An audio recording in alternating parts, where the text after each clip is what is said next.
le droit de rien C'est amener. accessible. Vous pouvez rien amener. fait que- Attendez, là, juste. Mais eux, ils en font des studios. Non. J'ai déjà donné. Bon, les bureaux, on est capable. Non, il y a des gens. Sarah, tu vas nous expliquer les temps? Oui, je vais juste trouver mon chronomètre.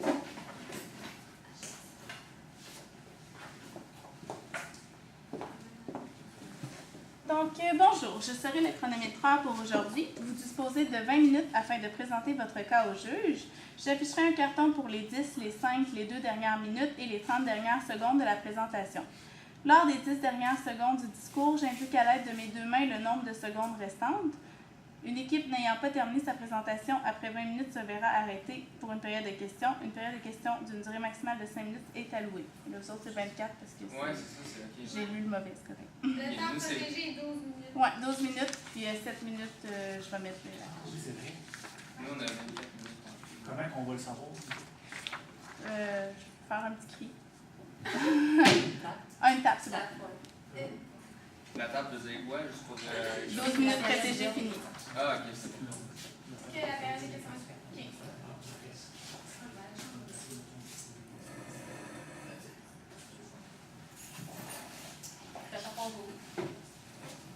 Bonjour à tous, je m'appelle Sarah Chauvette et je vous présente mes collègues Francis Desmarteaux et Maude Sans-Façon.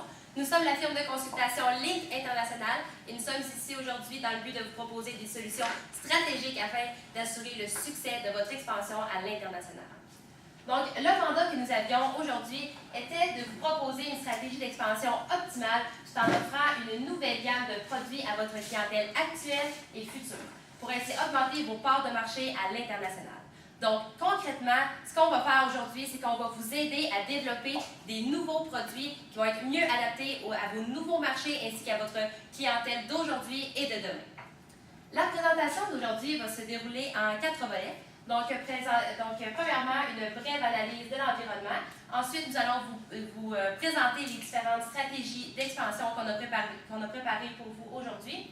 Nous allons ensuite poursuivre avec l'échéancier et finalement le budget. Donc, laissez-moi vous présenter l'analyse de votre environnement interne chez Kirin. Premièrement, pour ce qui est de vos forces à l'interne, vous avez une entreprise qui a une énorme diversification de ses produits. Donc, vous touchez autant les produits au niveau alimentaire, les produits de la bière, les spiritueux, et j'en passe. Vous avez une grande diversification, ça vous permet d'avoir un certain effet de levier s'il y a une division qui va moins bien que les autres. Donc, c'est une force pour vous à l'interne. Par la suite, on parle d'un fort d'intérêt pour les concurrents. Ce que ça veut dire, c'est que vous vous intéressez à vos concurrents, vous vous intéressez à leur innovation, vous vous intéressez à ce qu'ils font. Ça vous permet de mieux vous positionner et d'être à l'attaque par rapport à ce qu'ils vont sortir. Pour poursuivre, vous faites des acquisitions stratégiques d'entreprises depuis plusieurs années, donc on parle d'environ une décennie. Vous faites plusieurs acquisitions stratégiques d'entreprises pour pouvoir vous diversifier. Donc, pour vous, c'est une force. Ça vous permet encore là de mieux vous positionner sur un marché qui est diversifié dans votre cas, puisque vous touchez à plusieurs divisions différentes. Par la suite, vous avez une alliance qui est une alliance avec Suntory. Suntory, c'est une alliance que vous avez faite il y a environ 3 ans. Cette alliance-là, c'est, pardonnez-moi, au Japon. C'est une alliance qui vous permet d'avoir un meilleur réseau de distribution au niveau des spiritueux et de la bière. Donc, c'est un partenariat stratégique pour vous. Ensuite, vous avez les achats, vous avez fait l'achat, pardonnez-moi, de 49% des actions de Miguel Brewery. Ça ici encore là, c'est un partenaire stratégique pour vous puisqu'ils ont 95% des parts de marché des Philippines. Donc, c'est un marché que vous voulez vous en aller. Pour ce qui est des faiblesses, vous avez une forte pression des investisseurs. Dans les cas, dans les articles que vous nous avez fournis, vous nous dites qu'il y a une certaine pression des investisseurs. Eux, ils veulent un retour sur investissement puisque vous faites énormément d'acquisitions d'entreprises. Donc, pour vous, c'est une faiblesse à l'interne. Pour poursuivre, on parle d'un risque financier encore là par rapport aux acquisitions, mais aussi, notamment, on parle d'un profil de crédit affaibli par tout ça. Donc, ce que ça veut dire, c'est la presse, on a vu ça dans un article de la presse, ça affaiblit votre code de crédit, surtout par rapport à votre dernière acquisition qui est Moody's. Donc, c'est pas bon pour vous à l'interne. Pour ce qui est d'analyse de l'environnement externe, vos opportunités actuellement sur le marché, c'est premièrement une forte croissance économique au niveau du Vietnam et de la consommation d'alcool qu'il y a actuellement au Vietnam. Donc, le Vietnam, c'est une population actuellement qui fait de plus en plus d'argent. Ça leur permet de consommer, mais en plus, ça leur permet de consommer des produits de qualité. Ensuite, on a l'augmentation des revenus aussi en Malaisie, Singapour et Thaïlande. C'est tous des marchés sur lesquels vous voulez actuellement exploiter. Donc, c'est très bon de votre côté parce que vous avez des augmentations au niveau des revenus. On a un intérêt fort aussi pour les alcools de nouveau genre. Ce n'est pas un secteur où ce que vous vous trouvez actuellement. Par contre, c'est une opportunité puisque vous avez les ressources financières pour pouvoir vous lancer dans ce genre de produit-là. Ça va faire partie de notre stratégie d'expansion. Par la suite, par rapport à ces nouveaux produits de nouveaux genres qu'on va vous expliquer tout à l'heure, c'est une opportunité pour vous puisqu'il y a une taxation qui est moindre par rapport à la bière qui est votre secteur primaire. Donc, pour vous, c'est une opportunité d'affaires. Au niveau des menaces, on a un marché japonais actuellement qui est en régression de 3,7% du volume des ventes. C'est votre marché principal, donc évidemment, c'est une menace pour vous. On a une chute des achats de la bière aussi de 6,5% en 2011 selon la presse, au niveau du marché asiatique. Donc, c'est une menace aussi. Pour ce qui est de vos avantages concurrentiels qu'on a décelés sur votre marché, votre principal avantage concurrentiel face à vos concurrents, c'est vos partenariats stratégiques que vous avez faits dans les dernières années. C'est ce qui vous permet de vous différencier de vos concurrents. Donc, on parle de Fraser & Navy en Malaisie. On parle de Suntory au Japon, qui actuellement font de la bière et du whisky. On parle de pardonnez-moi du mot, mais Screening Roll au Brésil. Et puis de San Miguel aux Philippines. Donc, c'est tous ces partenariats-là stratégiques qui vont vous permettre de faire votre expansion, de mieux intégrer votre expansion à l'international. Sinon, au niveau de la problématique principale de votre expansion, c'est qu'actuellement, vous êtes seulement dans le marché des bières traditionnelles. On a enregistré une dégression du marché de 6,5%. Donc, c'est pas bon pour vous. Il faut vraiment s'enligner vers les boissons de nouveau genre parce que c'est là, ici, qu'on a nouveau genre. Là, on va vous le préciser un petit peu tout à l'heure, c'est quoi. Mais c'est des bières un peu plus recherchées.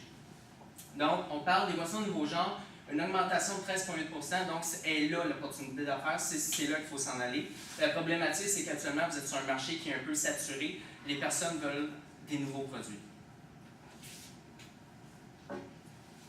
Donc, comme on peut le voir sur la carte qui est ici, votre entreprise est déjà très bien implantée partout dans le monde. Donc, en effet, les points gris représentent les compagnies dans lesquelles vous avez des parts un peu partout dans le monde.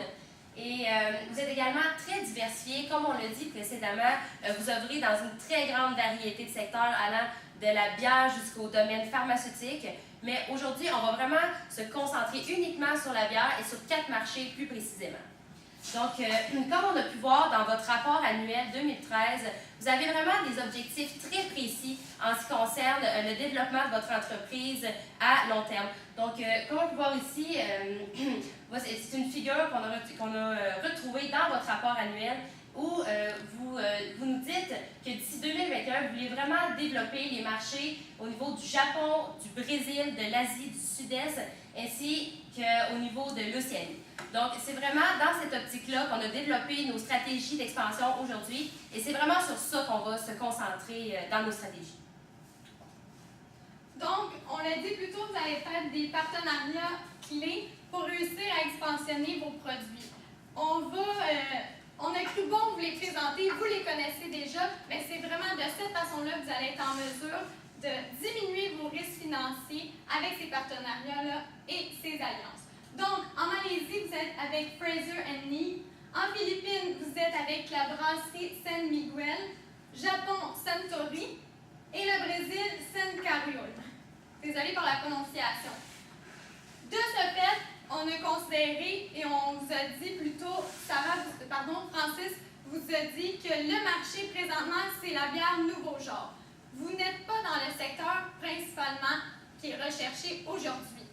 La bière nouveau genre, qu'est-ce que ça signifie? C'est les bières plus recherchées, des amertumes différentes, avec un certain sentiment de recherche en arrière de vos produits, donc des goûts peut-être plus acidulés, fruités, qui vont aller rechercher des fois une clientèle cible, les femmes, les hommes, des personnes plus âgées, parce que principalement au Japon, c'est cette clientèle-là que vous êtes en train de perdre à cause que vous avez des bières traditionnelles de houblon, ce qui est de moins en moins recherché. De plus, comme on l'a précisé plus tôt, la taxation sur les bières houblon est plus élevée. Donc, si vous diminuez ou vous enlevez totalement l'houblon dans vos bières, ça fait en sorte que vous avez une bière de très bonne qualité à moindre coût, et c'est ce que les Japonais et les autres secteurs recherchent. Donc, on a décidé de produire 3 nouveaux produits, une nouvelle gamme de produits qui va pouvoir cibler cette clientèle cible-là, puisque c'est le point défaillant de votre entreprise. Je vais donc laisser Francis vous illustrer un peu l'image qu'on a eue des 3 produits de la nouvelle tendance des bières. Pour ce qui est des nouveaux produits de nouveaux genres, donc, on parle tout encore là de bières, mais des bières sans houblon. Pour les 3 catégories de produits, on a décidé d'enlever complètement le houblon pour justement mettre ça de notre côté, que ce soit un avantage au niveau de la taxation. Donc, on a la Ki pour Kirin. Donc, évidemment, on veut avoir encore là une image de marque qui est présente. Kirin, ici, on a le symbole pour l'homme. Donc, c'est une bière qui est destinée à l'homme. Un produit sans houblon, une bière au goût authentique avec un goût épicé. Donc, c'est comme ça qu'on va essayer d'aller chercher notre clientèle au niveau des hommes. Par la suite, on a la Kirin femme. Donc, un produit, encore là, sans houblon, légère et micro-gazifiée pour les palettes fins. Avec un arôme de fruits, de litchi, d'anone qui est un fruit exotique, de figues et de noix de coco. On pourrait même aller jusqu'aux ananas au Brésil si ça vous tente, mais on veut vraiment aller rechercher des petits arômes comme ça. Par la suite, on a la Kiji, qui est pour Kirin Génération, pour les seniors. On parle de faire un produit sans houblon encore, mais avec des enzymes relaxantes. Donc, un zeste de lime, de la camomille. On veut représenter vraiment un environnement relaxant. On prend une bière avec sa famille. Donc, évidemment, c'est un peu représentatif des seniors. Ils veulent juste profiter de la vie. Donc, c'est les 3 produits qu'on va intégrer sur le marché.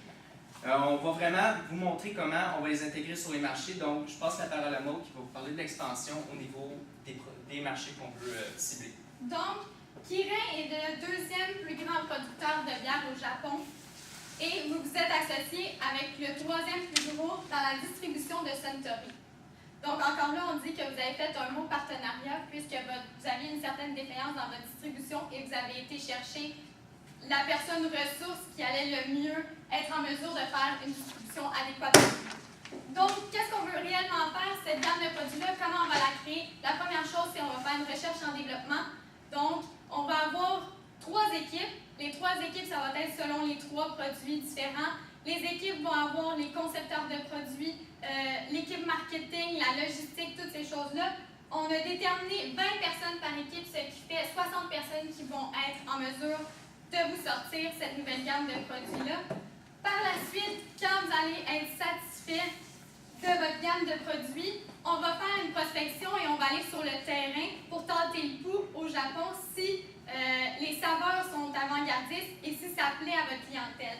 Les premières personnes qu'on va aller voir, ce n'est pas les consommateurs directs, c'est ceux qui vont les vendre. Donc, les marchands locaux, les brasseries, les restaurateurs, les gérants de supermarchés pour être en mesure de récolter le pouls s'ils pensent que ça va bien se vendre ces nouvelles bières-là, puisqu'on l'a vu, c'est là que le profit va se faire dans l'avenir. Quand on va avoir tenté le pouls, on va être en mesure de savoir qu'est-ce qu'on doit changer. On va retourner en laboratoire pour vraiment avoir un produit parfaitement équilibré. Et finalement, avec Suntory, nous allons faire le lancement et la distribution et faire une belle campagne marketing qui va faire en sorte que cette nouvelle gamme de produits-là va marcher et va marcher non seulement à court terme, mais à long terme pour avoir votre retour sur investissement pour le Japon. Moi, je t'arrête. La recherche et le développement des 3 équipes de 20 personnes, peux-tu m'orienter un peu pour faire quoi? Puis comment, qu'est-ce que tu... Au départ, dans le fond, il va y avoir la conception du produit. Donc, les concepteurs, il va y avoir des biochimistes, des gens vraiment qui vont travailler sur la structure. Il va y avoir des gens qui vont travailler sur ce qui est le côté marketing, le côté visuel, la bouteille, le nom, toutes ces choses-là. Il y a des gens qui vont regarder la distribution, comment ça va se faire, est-ce qu'il faut qu'ils changent leur production. Donc, ça va être vraiment de cette façon-là. Est-ce que ça répond bien à votre question? On a besoin de 60 personnes pour ça? Pour les 3 différentes gammes de produits. OK. Les Japonais, c'est comme ça qu'ils fonctionnent. Okay. C'est des grandes équipes. Est-ce que tu es en train de parler de focus group? Principalement, au départ, c'est ça qui va arriver. OK. Il va y avoir un focus group, mais on parle de 20 personnes spécialistes. Dans les 20 personnes, c'est pas juste des concepteurs. Dans les 20 personnes, il va y avoir des concepteurs, des équipes web, qui vont vraiment monter la plateforme au complet. Donc, 60 personnes pour que dans un an, le lancement de la production soit complété. Pour les 3 produits. Oui, exact. C'est bon. Donc, ça, c'est pour le volet Japon. Notre gamme de produits va se retrouver aussi dans les autres pays, mais on va vous en expliquer davantage. Mais pour ce qui est du Japon, c'est vraiment de cette façon-là qu'on va le faire avec le partenariat de Suntory. Donc, vous nous avez confié que vous aimeriez aller en Asie du Sud-Est. À première vue, si on regarde l'Océanie, le Japon et le Brésil, ça ne concorde pas réellement avec votre vision puisque c'est un pays en voie de développement. Par contre, on s'est rendu compte que c'est une des places qui va avoir une croissance fulgurante et vous devez y être puisqu'il y a plusieurs fortunes qui vont se faire à moyen et long terme en Asie du Sud. Donc, juste pour vous spécifier, le taux de croissance de ces pays-là par rapport au Canada est fulgurant, tout comme le taux de natalité. Donc, vous devez y être, vous devez vous mesurer à l'ampleur de cette croissance-là pour vraiment répondre, puisque à très court terme, vous allez avoir des gens avec des revenus moyens et des revenus très élevés qui vont rechercher cette qualité-là avec une population très volumineuse. Donc, vous allez être en mesure de très bien vendre votre produit à ce marché cible-là. Pour ce qui est des autres pays, le Brésil, la Malaisie, qu'est-ce qu'on veut faire? Et aussi les Philippines, qu'est-ce qu'on veut réellement faire? On veut être en mesure de démontrer l'engouement. On veut aller rencontrer nos partenaires pour leur discuter de la nouvelle gamme de produits. On va aller s'asseoir avec eux. On va mettre sur le comité une personne en logistique, une personne en marketing, un directeur de finance et, pardon, c'est toute la direction, mais finance et finalement quelqu'un de marketing. J'aimerais que tu reviennes sur le pourquoi de Suntory par rapport aux autres. C'est juste que Suntory, il y a un partenariat avec le Japon, sont au Japon. Donc, on fait le partenariat. Puis ici, c'est juste que chaque partenariat, ils sont avec des pays différents. Donc, à chaque fois qu'on va s'établir dans un pays, on va prendre le partenariat qui connaît déjà la culture qui est dans le pays. Non, mais le processus là, de ta recherche et développement se fait avec ce partenaire-là. Pourquoi avec celui-là par rapport aux autres? On a le droit d'interrompre. Je peux répondre pour elle aussi. Je sais que c'est nous l'avait dit, notre prof. Là. Oui.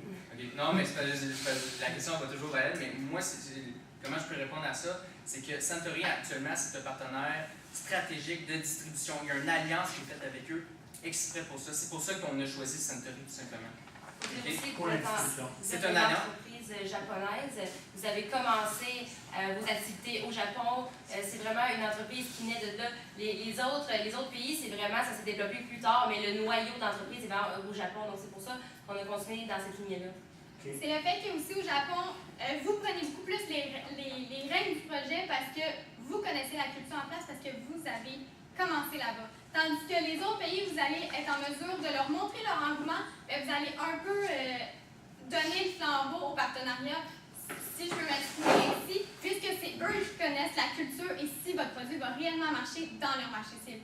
Puisque oui, vous avez fait des affaires dans ces pays-là, mais jamais de façon fulgurante et des fois, ça a moins bien marché. Donc, on veut vraiment prendre des personnes solides de confiance, que vous avez déjà des partenariats et déjà des exclusivités avec eux pour être en mesure de mettre cette nouvelle gamme de produits-là. Donc, qu'est-ce qu'on va faire? C'est vraiment, on va rencontrer la direction de chacun de ces partenariats-là. On va leur montrer l'engouement pour le produit. On va leur montrer à quel point ça répond à une demande. que pour le moment, c'est pas réellement...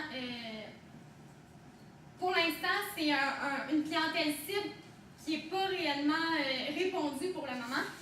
Donc, on veut vraiment donner l'engouement à la compagnie, à notre partenariat, pour qu'il fasse de même et que lui, il prenne d'une certaine façon la moitié des risques en mettant les campagnes de publicité en place, en mettant la distribution en place, en ayant son équipe de logistique qui va travailler pour nous dans ça, mais on va vraiment délimiter les risques en deux, puisqu'on détient tout le temps 30 à 49 % de ces partenaires-là. On a une grosse marge avec eux. Donc, on peut leur dire que le profit va être excellent, mais s'il y a des risques, on les a à deux. Donc, ça peut faire en sorte que les gens vont peut-être plus entamer le projet et on a payé tout le processus de recherche et développement. Ce qu'on va voir plus tard dans le budget, c'est très coûteux. Donc, selon nous, c'est vraiment une façon de faire qu'ils vont accepter.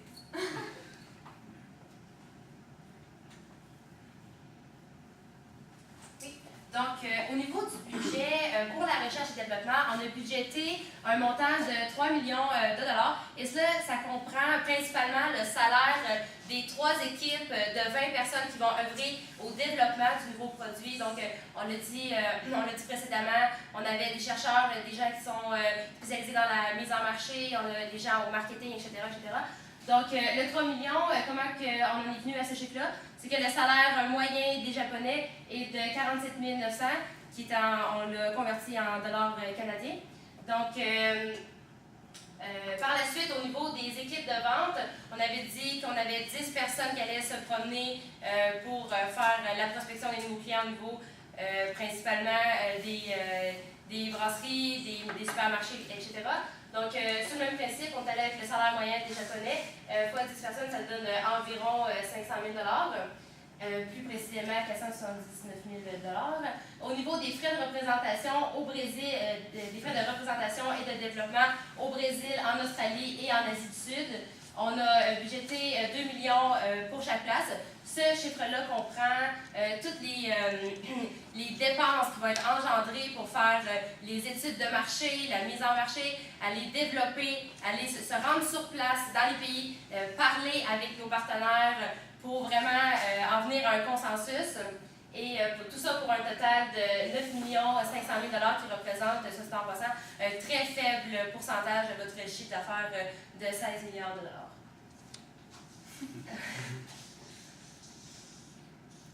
Donc, finalement, au niveau de l'échéancier, ce qu'on vous propose dans la prochaine année, c'est de vraiment vous concentrer sur le développement des nouveaux produits, des 3 nouveaux produits qu'on vous a présentés.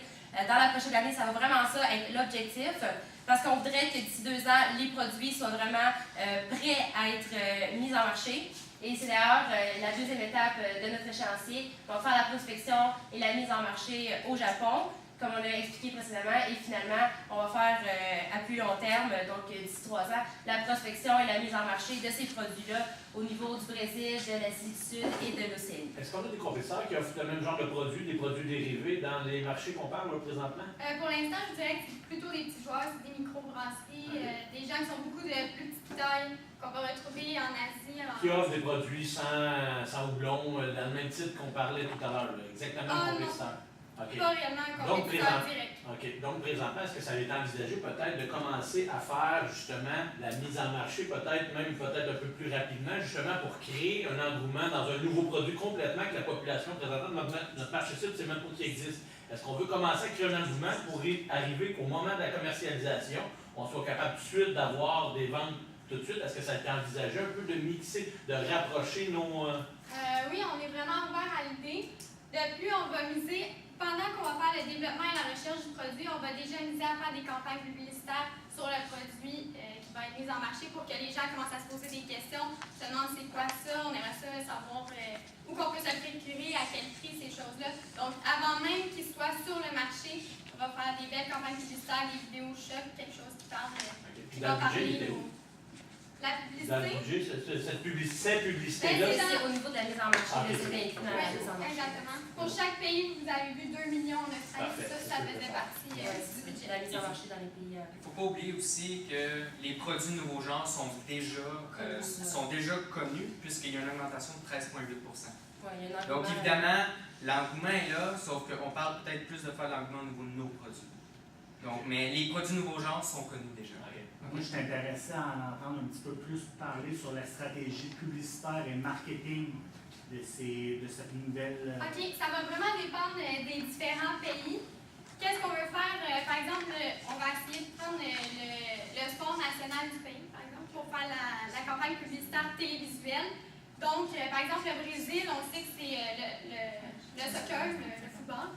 Donc, on va faire en sorte qu'après un bon match de soccer, les gars vont se rencontrer, vont prendre leur petite bière épicée, puis vont être très satisfaits. On va faire ça aussi pour les femmes, qu'eux sont sur la terrasse, ils attendent leur chum après le match de soccer avec leur petite bière à l'arôme fruité. Donc, on veut vraiment s'adapter à chaque pays. Puis notre partenaire qui connaît bien la culture parce qu'il est dans il a la position. Il y a l'effort de marché dans le pays va être en mesure de vraiment bien cibler notre campagne publicitaire pour qu'elle passe directement et que la clientèle cible se sente interpellée. est-ce que vous avez prévu faire la Les même questions, campagne? c'est fini. 2 minutes de conclusion.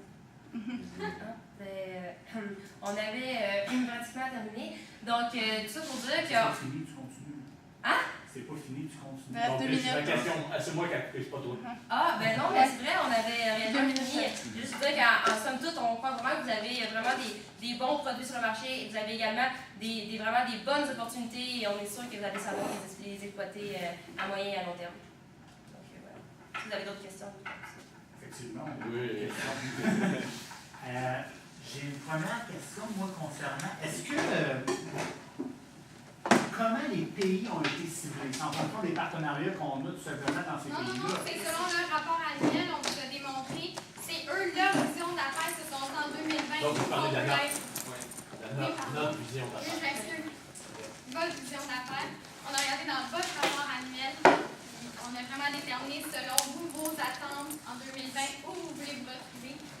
C'est vraiment Mais des vous êtes prestations. d'accord avec ça ou on vous a engagé pour avoir. oui, non, tout à fait. C'est vraiment la consommation de bière est vraiment là dans ces pays-là. Elle est en croissance. Donc, c'est vraiment des marchés que vous avez bien ciblés et c'est cette lignée gagnante-là qu'on a ciblée. Par On a. contre, Ok, vas-y. c'est bien que vous avez fait appel à notre aide parce que vous étiez encore dans les bières traditionnelles. Vous n'aviez pas vu la clientèle cible qui vous attendait. Donc, c'est vraiment, nous, on vous a dit, oui, vous avez bien vu dans l'intégralité, mais vous n'avez pas bien ciblé le produit qui va aller dans cette intégralité-là. Donc, c'est de cette façon-là qu'on vous a offert cette nouvelle gamme de produits-là que vous ne nous aviez pas présenté textuellement. On a parlé beaucoup de marché. Je n'ai pas entendu réellement d'explications par rapport au consommateur. On a parlé de tendance. Moi, je veux que vous me parliez un peu, le consommateur, qui va acheter quoi, comment est-ce que vous le voyez, c'est pourquoi les raisons, justement, est-ce que le consommateur va transférer d'un produit de bière traditionnelle à une bière non traditionnelle?